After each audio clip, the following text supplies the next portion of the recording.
آئیے قرآن مقدس سے ہم اس دن کی عظمتوں کو سمجھیں۔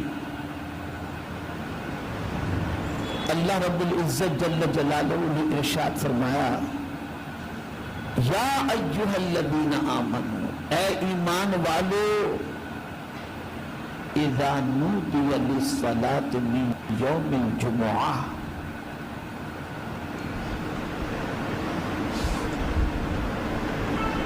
نماز کے لیے جب تمہیں یوم جمعہ کو پکارا جائے، آواز دی جائے، فاسعوا الی ذکر اللہ، تو اللہ کے ذکر کی طرف تم دوڑو۔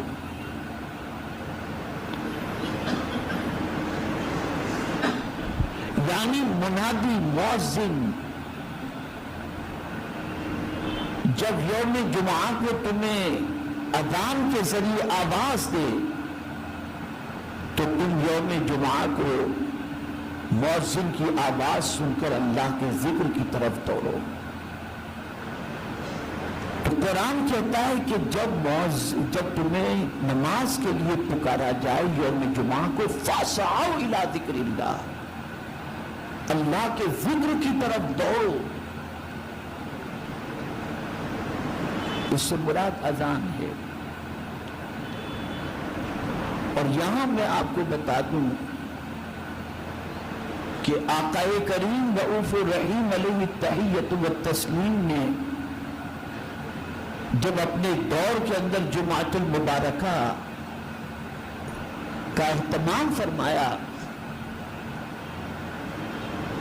تو جس طریقے سے عیدین کے اندر دونوں عیدوں میں پہلے نماز ہوتی ہے اور بعد میں خطبہ ہوتا ہے، ایسے ہی یوم جمعہ کا بھی سسٹم یہی تھا کہ پہلے نماز ہوتی تھی اور بعد میں خطبہ ہوا کرتا تھا۔ لیکن ایک مرتبہ ایسا ہوا کہ میرے آقا صلی اللہ تعالی علیہ وسلم نماز جمعہ کے بعد خطبہ دے رہے تھے، لوگ مسجد نبوی شریف میں موجود تھے، اتنے میں ایک قافلہ آیا۔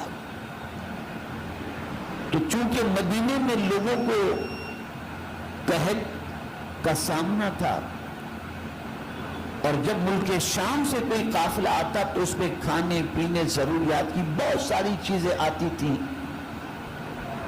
اور اس زمانے میں جب قافلہ آتا تھا تو قافلے کے آنے کے بعد لوگوں کو خبر کرنے کے لیے زور زور سے دف بجایا جاتا، جس سے لوگوں کو پتہ چلتا کہ قافلہ آ چکا ہے، تو جسے خریدی کرنی ہوتی تھی وہ خریدی کے لیے دوڑ پڑتا تھا۔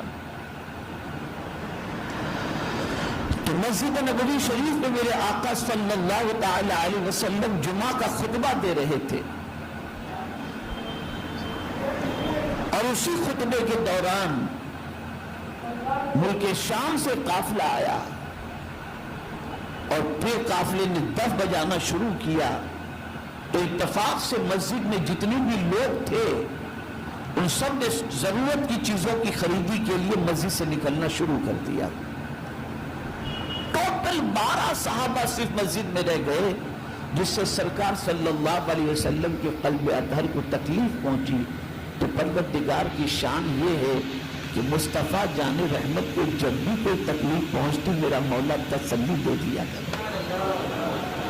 کتنا عظیم مرتبہ ہے میرے آقا صلی اللہ علیہ وسلم کا کہ دنیا کا عام انسان اگر بے چین ہو تو انسان تسلی دیتا ہے، لیکن مصطفیٰ بے چین ہو تو خدا تسلی دیتا ہے۔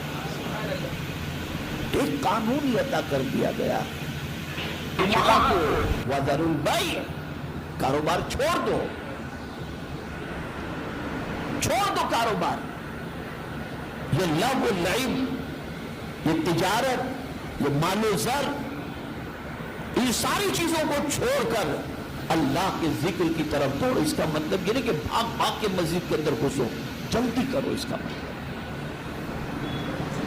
جلدی کرو۔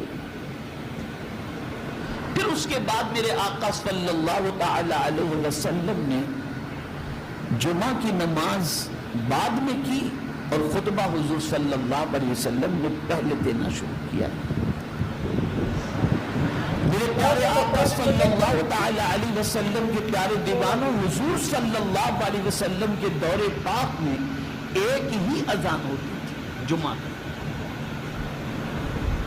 آج دو اذانیں ہوتی ہیں، ایک خطبے سے پہلے اذان ہوتی ہے اور ایک اس سے پہلے اذان ہوتی ہے، لیکن حضور کے زمانے میں ایک ہی اذان یوم جمعہ کو ہوا کرتی تھی. صدیق اکبر کے زمانے میں بھی جمعہ کی ایک ہی اذان تھی.